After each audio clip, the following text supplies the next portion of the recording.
स्वागत है आप सबका आपके अपने YouTube चैनल यादों का पहरे पर। यह कहानी एक सच्ची घटना है जो आप में से ही किसी ने अपने जीवन की हमारे साथ शेयर की है। अगर आप भी ऐसे ही अपने जीवन की कोई कहानी, कोई घटना हमारे साथ शेयर करना चाहते हैं तो स्क्रीन पर दिखाए गए व्हाट्सएप नंबर पर आप हमें व्हाट्सएप कर सकते हैं। व्हाट्सएप नंबर है 8368971187। जब बेटे बहुओं ने किया माँ का बंटवारा। माँ, आप यहाँ इस तरह अकेले बैठी हैं, इस तरह आपका अकेले रहना ठीक नहीं। माँ, हम दोनों शहर में रहते हैं और अब बाबूजी भी नहीं रहे, तो हम भाइयों ने मिलकर यह फैसला किया है कि आप हमारे साथ शहर चलिए। अगर आप हमारे साथ रहेंगी तो हम लोग भी बेफिक्र होकर अपना काम कर पाएंगे। बड़े बेटे सुभाष ने अपनी माँ से कहा। हाँ माँ, भाई साहब ठीक कह रहे हैं। हम लोग अपनी नौकरियों में व्यस्त रहते हैं, जिस वजह से बार बार गांव आना नहीं हो पाएगा। आप अगर हमारे साथ रहोगी तो हम भी अपना काम आराम से कर पाएंगे। और छोटे बेटे हर्ष ने अपने बड़े भाई की बात से सहमति जताते हुए कहा। सरला देवी जी निढाल सी दोनों बेटों की बातें सुन रही थी, पर उनकी बुद्धि काम नहीं कर रही थी। अभी कुछ दिन पहले ही उनके पति का निधन हुआ था और अभी तक वो इस सदमे से उभर भी नहीं पाई थी। 50 सालों का साथ अचानक से छूट गया था। कभी सोचा भी नहीं था कि वह इस तरह से बिछड़ जाएंगे। महेंद्र जी बड़े ही सरल स्वभाव के व्यक्ति थे, किसी की भी बात टालते नहीं थे, दूसरों के दुख दर्द को अच्छी तरह समझते थे और सभी का यथासंभव मदद भी कर दिया करते थे। उनकी प्रशंसा चारों ओर होती थी। घर, परिवार, रिश्तेदार महेंद्र जी सबके प्यारे थे। दोनों बेटे सुभाष और हर्ष भी अपने पिता का पूरा सम्मान करते थे। वो अपना खेत संभालते थे और उसी की फसल बेचकर उन्होंने अपने परिवार का पालन पोषण किया था। बच्चों की शादियां की थी और शहर में उनके रहने का इंतजाम कराया था। जब भी दोनों बेटे शहर से आते थे, उनको माता पिता की तरफ से भरपूर प्यार मिलता था। सरला जी बेटों के आने की खबर सुनकर अलग अलग तरह के पकवान बनाने में लग जाती थी। महेंद्र जी भी बाजार से मिठाइयाँ लाकर सरला जी को थमा देते थे। बेटों के आने की खुशी में उनके पांव जमीन पर ही नहीं पड़ते थे और अपने जोड़ों का दर्द और अनेकों बीमारियां जैसे वो भूल ही जाती थी। महेंद्र जी की खेती बाड़ी का काम काफ़ी अच्छा था। कुछ खेत थे, पर अब महेंद्र जी बूढ़े हो चुके थे, तो उम्र के साथ अब उनसे ज़्यादा काम नहीं हो पाता था। इसलिए उन्होंने खेत पर काम करने के लिए कुछ लोग रख रखे थे। समय का चक्र अपनी गति से चल रहा था और दोनों बेटे और बहू उन्हें शहर बुलाते थे, पर उनका मन तो अपने गांव में ही रमता था। यहाँ के रहन सहन, खान पान के वो आदी हो गए थे। अच्छे भले दिन गुजर रहे थे कि एक दिन महेंद्र जी को बुखार आया और बुखार के साथ साथ खांसी जुकाम ऐसा हुआ कि उनको सांस लेने में कठिनाई होने लगी। डॉक्टर से चेक कराया तो पता चला कि उन्हें कोरोना है और महेंद्र जी को अस्पताल में दाखिल करा दिया गया और बेटे बहुओं को खबर कर दी गई। लेकिन लॉकडाउन के चलते उनका आना संभव नहीं हो पाया। अकेले सरला जी ही उन्हें संभाल रही थी और चौथे दिन अस्पताल के बेड पर लेटे लेटे अचानक से उनकी सांस फूलने लगी। उन्होंने सरला जी की तरफ अपना हाथ बढ़ाया तो सरला जी तुरंत उठकर उनके पास आ गई। सरला जी ने उनकी ओर देखा तो उनका चेहरा एकदम से लाल हो गया था। उनकी आंखें ऐसी लग रही थी मानो खून उतर आया हो और उनकी सांसें अटक गई थी। महेंद्र जी की हालत देखकर सरला जी के हाथ पांव कांपने लगे। उन्होंने कांपते हाथों के से पास रखी टेबल से एक गिलास पानी का भरा और जैसे ही उन्हें पानी पीने के लिए उठाने लगी तो देखा महेंद्र जी सरला जी को इस दुनिया में अकेला छोड़कर जा चुके थे। सरला जी के हाथ से पानी का गिलास छूट गया और पानी वहीं ज़मीन पर बिखर गया। डॉक्टर जब तक आए तो बहुत देर हो चुकी थी। डॉक्टर ने महेंद्र जी को मृत घोषित कर दिया था। उनके बेटों को उनके पिता की मृत्यु की खबर भिजवा दी गई। सरला जी का तो रो रो कर बुरा हाल था। बहुओं ने उन्हें संभाला और दोनों बेटों ने सारे क्रियाक्रम कर दिए, लेकिन अब उनका ज़्यादा दिन गांव में रह पाना संभव नहीं था।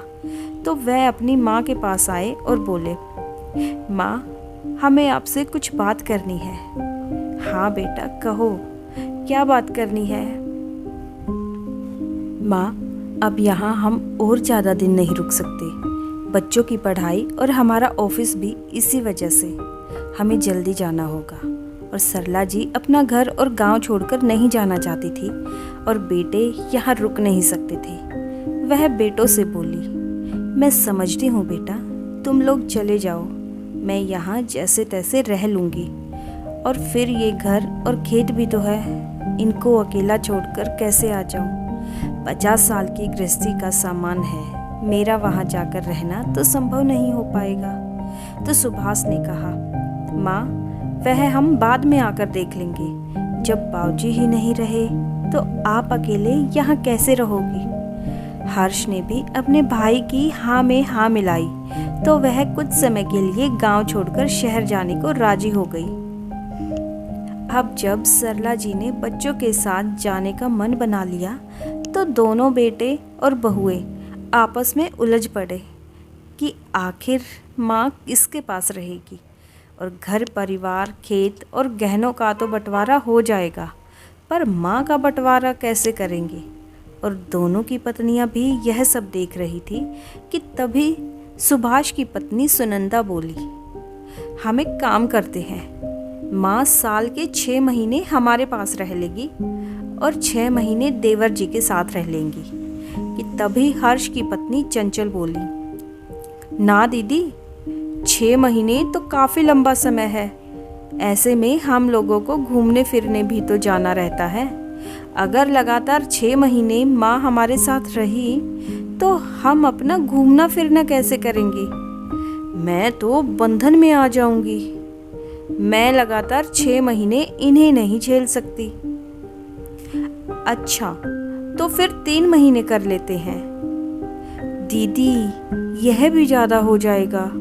मुझे मेरे मायके भी जाना होता है और फिर बीच बीच में मेरे घर वाले भी वहाँ आते जाते रहते हैं। अब उनके लिए भी तो घर में रहने की जगह होनी चाहिए ना। 3 महीने भी बहुत ज़्यादा है। आप कुछ और उपाय सोचो। और चंचल झुंझलाते हुए बोली, तो फिर तुम ही बताओ। और यह कहकर सुनंदा ने अपनी बात सबके सामने रख दी।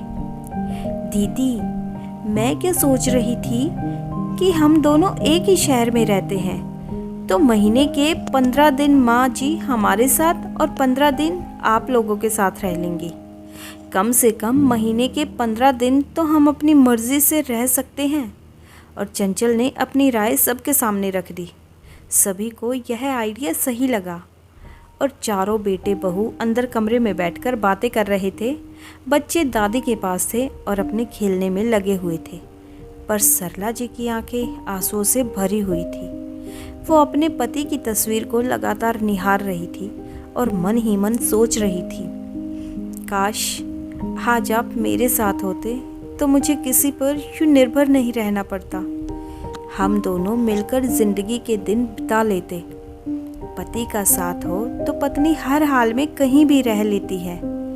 मेरी माँ कहा करती थी कि जहाँ पति वही तेरा घर। अगर तेरा पति एक झोपड़ी में खड़ा हो जाए तो समझना वो झोपड़ी ही तेरा घर है और उसी को तुझे प्यार के साथ घर बनाना है। और यह सब याद करते हुए उनकी आंखें भर आती हैं। पति के साथ के दम पर तो पत्नी सबसे लड़ जाती है और उसे पति के साथ मिलता है एक भरोसा, एक दिलासा, एक मजबूती। पर आज सब कुछ बिखरा नजर आ रहा था। अतीत की यादों में खोई सी वो जैसे बाहर ही नहीं आना चाह रही थी। 50 सालों में हुई हर बात, प्यार मनुहार, रूठना मनाना, एक दूसरे की परवाह, फिक्र, नोक झोंक, सब बारी बारी उन्हें याद आ रहा था। वो जैसे इन्हीं यादों में हमेशा के लिए खो जाना चाहती थी कि तभी दरवाजे पर दस्तक हुई। सरला जी ने उठकर दरवाज़ा खोला तो उनका बड़ा बेटा सुभाष बोला, माँ अपना सामान बांध लीजिए, आप मेरे साथ चल रही हो। और सरला जी भी उस समय इनकार नहीं कर पाई और उन्होंने सोचा कुछ महीने बेटे बहू के पास रह आती हूँ तो थोड़ा बदलाव आ जाएगा। और उन्होंने यही सोचकर अपना सामान बांध लिया कि तभी सुनंदा कहती है, अरे माँ जी, इतना सब ले जाने की ज़रूरत नहीं है, सिर्फ अपने कपड़े रख लो, वहाँ घर में सब पुरानी चीज़ों के लिए जगह नहीं है। और सरला जी यह कहते ही अंदर तक टूट गई। अपने पति की तस्वीर, उनका चश्मा, उनकी लाठी और उनकी कुछ किताबें, क्या अब यह सब चीज़ पुरानी हो गई? क्या इन चीज़ों का कोई मोल नहीं रहा? वह थोड़ी देर के लिए टूटी पर फिर से जुड़ गई और सब सामान वहीं छोड़कर सिर्फ अपने कुछ कपड़े और अपने पति की तस्वीर रख ली। अपने घर और गांव से दूर जाने का दुख उन्हें बहुत खल रहा था और वो भारी कदमों के साथ बाहर आई। कार सीधा सुभाष के घर जाकर रुकी। सुभाष का फ्लैट 5वीं मंजिल पर था। लिफ्ट कई दिनों से बंद पड़ी थी तो वो सब सीढ़ियाँ चढ़कर ही ऊपर गए। सरला जी बड़े दिनों बाद सीढ़ियाँ चढ़ी तो हाफ हाफ कर उनकी सांस फूलने लगी और अंदर बैठते ही वो बोली, बहू पानी पिला दे, गला सूख गया है। तो बहू कहती है, माँ मैं भी तो सफ़र करके आई हूँ, मैं भी तो थक गई हूँ। रसोई वह सामने ही है, पानी तो अब खुद भी पी सकती है ना। और बहू के मुंह से यह शब्द सुनकर उन्हें बड़ा दुख हुआ, लेकिन वह उठी और रसोई में जाकर घड़ा ढूंढने लगी। बहुत ढूंढने पर भी जब उन्हें पानी का घड़ा वहाँ नहीं मिला तो उन्होंने अपने बेटे को आवाज़ लगाई और बेटा बाहर आया और पूछा, क्या बात है माँ? इतनी दूर से मैं गाड़ी चला कर आया हूँ, कुछ देर लेट लेने दे देती, ऐसी भी क्या आफत आ गई थी? अरे बेटा, यहाँ पानी का घड़ा नज़र नहीं आ रहा। माँ वह सामने ही तो आरओ लगा है, उसी में से लेकर पीना है पानी। और इतना कहकर सुभाष अंदर चला गया और सरला जी ने अपने जीवन में पहली बार आरओ देखा था। वो आरओ को पानी लेने के लिए टटोलने लगी और फिर जब उन्हें कुछ भी समझ नहीं आया तो अपने पोते पोती की तरफ इशारा किया और उन्हें बुलाया। और बच्चे दौड़े दौड़े दादी के पास आए और बोले, क्या हुआ दादी, आपने हमें बुलाया, कुछ चाहिए था? हाँ बेटा, मुझे बड़ी प्यास लगी है, थोड़ा पानी पीना है, पानी कैसे लूँ?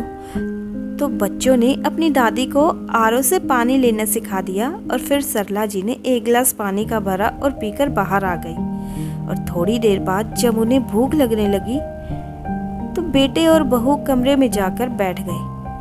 तभी उनके पोता पोती दादी दादी करते हुए उनके पास आए। सरला जी ने उन्हें अपने पास बैठा लिया तो बच्चे बोले, दादी मम्मा ने कहा है कि हमारा खाना होटल से आ रहा है,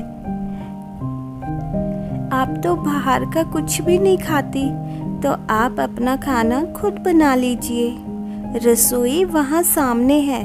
और इतना कहकर बच्चे अपने कमरे में चले गए और सरला जी अंदर से थोड़ा दुखी हुई, लेकिन खुद को संभालते हुए रसोई में चली गई।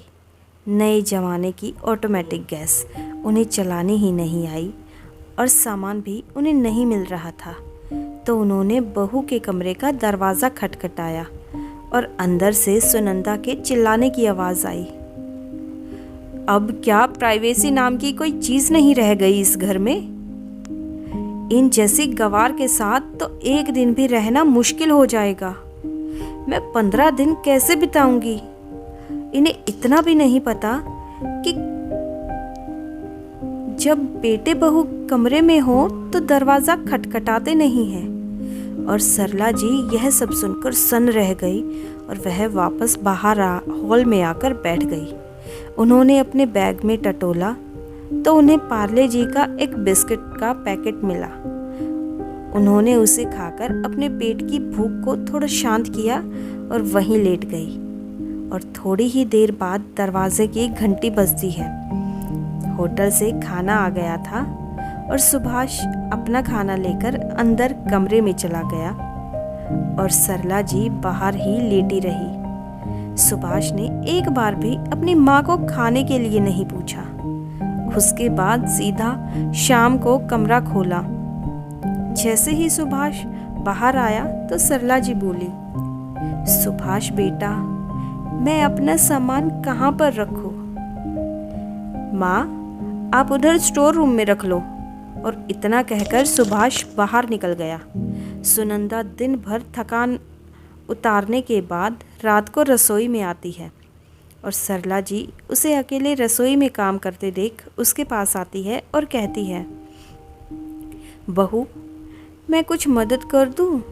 तो सुनंदा बड़ी ही बेशर्मी से कहती है, हाँ, यह सब्जी ले जाइए और इनको काटने के बाद आटा गूंथ कर रख देना। और सरला जी के शरीर में काम करने की गुंजाइश नहीं थी। फिर भी बेटे बहू पर बोझ न बने, इसी शर्म के चलते उन्होंने बहू का थोड़ा काम करवा दिया और फिर रात का खाना खाकर सभी सो जाते हैं। उनकी बहू का बेरुखा व्यवहार दिन ब दिन बढ़ने लगा था। अभी तो आए हुए कुछ ही दिन हुए थे और बेटे बहू को वो बोझ लगने लगी थी। किसी तरह से 15 दिन गुजर गए। अगले दिन की सुबह सुभाष ऑफिस के लिए तैयार हो रहा था और वह अपनी माँ के पास आकर बोला, माँ, सामान पैक कर लो, मैं आपको रास्ते में छोड़ दूंगा। हर्ष आपको वहीं से ले लेगा। और सरला जी हैरान हो जाती है, अरे बेटा, अभी तो आए हुए कुछ ही दिन हुए हैं, अभी से पहले मुझे भेज रहे हो? माँ, शायद आपको हम बताना भूल गए थे। मैंने और हर्ष ने मिलकर यह फैसला लिया था कि महीने के 15 दिन आप मेरे पास और बाकी के बचे 15 दिन हर्ष के पास रहेंगी। आज 15 दिन पूरे हो चुके हैं। आज आपको हर्ष के घर जाना है और जल्दी से तैयार हो जाइए, वरना मुझे ऑफिस पहुंचने में देर हो जाएगी। और यह सुनकर वह इसके आगे और कुछ न बोल पाई और सुभाष उन्हें लेकर घर से निकल जाता है। रास्ते में उन्हें हर्ष लेने आ जाता है। बड़े बेटे बहू के घर रहने के बाद वह उम्मीद सजाए छोटे बेटे के घर पहुंचती है तो देखती है कि घर पर कोई नहीं है कि तभी हर्ष कहता है, माँ, बच्चे स्कूल गए हैं और चंचल ड्यूटी पर। दोपहर तक बच्चे और चंचल दोनों आ जाएंगे। मैं ऑफिस जा रहा हूँ, मुझे ऑफिस जाने में देर हो जाएगी। अगर आपको कुछ भूख लगे तो रसोई में देख लीजिएगा, खाना वहीं रखा होगा। अच्छा माँ, मैं निकलता हूँ। और माँ बेटे को जाते हुए देखती रही। उसके जाने के बाद कुछ देर वो बैठी, फिर भूख लगी तो रसोई में जाकर खाना तलाशने लगी, लेकिन उन्हें कहीं भी खाना नजर नहीं आया।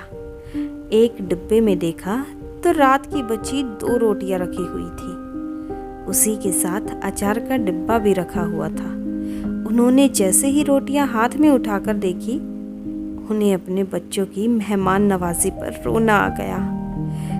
कहाँ वो बच्चों के आने की खुशी में अपने दुख तकलीफ भूलकर अलग अलग तरह के पकवान बनाती थी और कहाँ उन्हें उनके घर में आने के बाद फासी रोटियां खाने को मिल रही है। फिर पापी पेट का सवाल था तो उन्होंने जैसे तैसे करके दोनों रोटियां खा ली। दोपहर तक चंचल बच्चों को लेकर घर आ गई और चंचल सरला जी से ज़्यादा बात नहीं करती थी। वह फ़ोन में और बच्चों के साथ बिजी रहती थी। खाना तो दे देती थी पर एहसान दिखाती थी। सरला जी अकेले रह रहकर परेशान हो गई थी और उनकी ज़िंदगी एक कमरे में सिमट कर रह गई थी। ना बेटे बहू के पास समय था और ना ही पोते पोती के पास। सबकी अपनी दुनिया थी और 15 दिन हो चुके थे। अब हर्ष ने अपने बड़े भाई सुभाष को फ़ोन लगाया। भाई साहब, आज 15 दिन पूरे हो गए हैं, माँ को घर आकर ले जाइएगा। हर्ष, तुझे बताना था कि हम बाहर आए हुए हैं, तो अभी मैं माँ को नहीं ले जा पाऊँगा। जब तक हम वापस नहीं आते तब तक तुम माँ को अपने साथ रखो। और यह सुनते ही चंचल के तेवर बदल गए, उसकी बोहें तन गई और फोन रखते ही चंचल हर्ष पर बरस पड़ी। मैंने तुम्हारी माँ का ठेका नहीं ले रखा है। 15 दिन कहे थे, 15 दिन हो चुके हैं। यह अच्छा तरीका निकाला है उन्होंने माँ की जिम्मेदारी से हाथ झाड़ने का। पर एक बात मेरी भी कान खोलकर सुन लो, मैं इन्हें अब और ज़्यादा नहीं झेल सकती। अरे चंचल, थोड़ा धीरे बोलो, बाहर माँ बैठी है, वो सुन लेगी। तो मैं क्या किसी से डरती हूँ? जब से आई है मेरा तो जीना हराम हो गया है। ना बाहर घूमने फिरने जा पाती हूँ, ना अपनी सहेलियों को घर पर बुला पाती हूँ। मुझे नहीं पता, अब कुछ भी करके इन्हें भाई साहब के घर छोड़कर आइए। इसके आगे मैं और कुछ नहीं जानती। और सरला जी बाहर बैठे बैठे अपमान के यह कड़वे घूंट पी रही थी। उन्होंने अपने बेटे हर्ष को बुलाया। हर्ष अपनी माँ के पास आते हुए बोला, हाँ माँ, क्या कह रही थी आप? बेटा, मेरा यहाँ मन नहीं लग रहा। मैं अपने घर गांव वापस जाना चाहती हूँ। मेरी बस तो टिकट करा दे। लेकिन माँ, अब घर और खेत तो हमने बेचने के लिए बोल दिए थे। उससे जो भी पैसे आएंगे वह हम दोनों भाई आपस में बांट लेंगे। और दोनों के घर अभी बहुत छोटे हैं और बच्चों के लिए बड़े घर तो लेने ही पड़ेंगे ना, और उसके लिए पैसे भी चाहिए। और अब आपको करना भी क्या है? आप वहाँ अकेली क्या करेंगी? 15-15 दिन आप हम दोनों के साथ रहिए और अपनी बाकी बची ज़िंदगी बिताइए। और हर्ष ने जैसे ही अपनी बात कही, सरला जी कड़े स्वर में बोली, नहीं, वो मेरा घर है, वो मेरे खेत है, मैं उन्हें नहीं दूंगी। मैं अब वहीं जाकर रहूंगी। तुम दोनों के पास मैंने रहकर देख लिया है, मैं तुम लोगों के पास 15 दिन से ज़्यादा नहीं रह सकी। वरना तुम्हें अपनी माँ बोझ लगने लगी। बड़ी अजीब बात है बेटा, तुमने अपनी माँ का बड़ा ही अनोखा बंटवारा किया और अब घर और खेत का बंटवारा भी करना चाहते हो। वह मैं हरगिज़ नहीं होने दूंगी। जब तुम लोग गांव आते थे तो मैं सब कुछ भूलकर तुम्हारे स्वागत में लग जाती थी, और तुमने अपनी माँ का स्वागत ऐसे किया। सुभाष और उसकी बहू ने तो मुझे खाने तक के लिए नहीं पूछा था, खुद बाहर होटल से खाना मंगाया और कमरे में जाकर खा लिया। और तुम्हारे घर जब मैं आई तो मुझे रात की बची बासी रोटियां खाकर अपना पेट भरना पड़ा। बहुएं रोटी तो क्या देती हैं, एहसान जताती हैं मुझ पर। नहीं बेटा, मैं अपनी बाकी बची ज़िंदगी आत्मसम्मान के साथ जीना चाहती हूँ। जिस माँ की 2 वक्त की रोटी तुम लोगों पर भारी पड़ गई, वह माँ तुम लोगों के पास कैसे रहे? अच्छा है कि भगवान ने तुम लोगों का आईना मुझे पहले ही दिखा दिया। तुमने अच्छा सोचा। तुम लोग गांव का घर और खेत बेचकर अपने अपने लिए नए घर ले लोगे, बच्चों के लिए बड़े कमरे ले लोगे। और माँ कहाँ जाए? माँ के लिए तो तुम्हारे पास कोई कमरा नहीं। और यह सुनते ही हर्ष की नज़रें झुक गई और वह इससे आगे अपनी माँ से कुछ और न कह पाया। मेरी बात कान खोलकर सुन लो बेटा, मैं अपने जीते जी गांव में रहूंगी और अकेले मैं कैसे भी करके अपना गुजर बसर कर लूंगी, पर तुम लोगों पर बोझ बनकर नहीं रहूंगी। मेरे जीते जी ना ही मेरा घर बिकेगा और ना ही मेरे वो खेत। मैं अपने अंतिम समय तक वहीं रहूंगी और यही मेरा आखिरी फैसला है। मेरे जीते जी तुम दोनों में से माँ का बंटवारा तो कर लिया, लेकिन खेत और घर का बंटवारा मेरे मरने के बाद ही होगा। मेरे मरने के बाद ही तुम लोगों को जो ठीक लगे वो करना, लेकिन अभी के लिए तो बस मेरे गांव जाने की टिकट करा दे। मेरा तुम दोनों के घर में दम घुटने लगा है, मैं इससे ज़्यादा यहाँ नहीं रह सकती। और हर्ष को उसकी माँ ने आईना दिखा दिया था। हर्ष इससे आगे अब कुछ और नहीं कह सकता था। मजबूरीवश उसे माँ के लिए गांव की टिकट करानी पड़ी। और सरला जी ने अपना सामान बांधा और अपनी बाकी बची ज़िंदगी स्वाभिमान के साथ जीने के लिए गांव की ओर चल पड़ी। अगर आप भी अपनी कहानी हमारे साथ शेयर करना चाहते हैं तो डिस्क्रिप्शन बॉक्स में जो व्हाट्सएप नंबर दिखाया गया है आप हमें वहां पर जाकर व्हाट्सएप कर सकते हैं। सो दोस्तों, अगर आपको आज की वीडियो पसंद आई हो तो वीडियो को लाइक, शेयर और कमेंट ज़रूर कीजिए और आगे भी इसी तरह की कहानी के लिए चैनल को सब्सक्राइब कीजिए। Thanks for watching and keep supporting.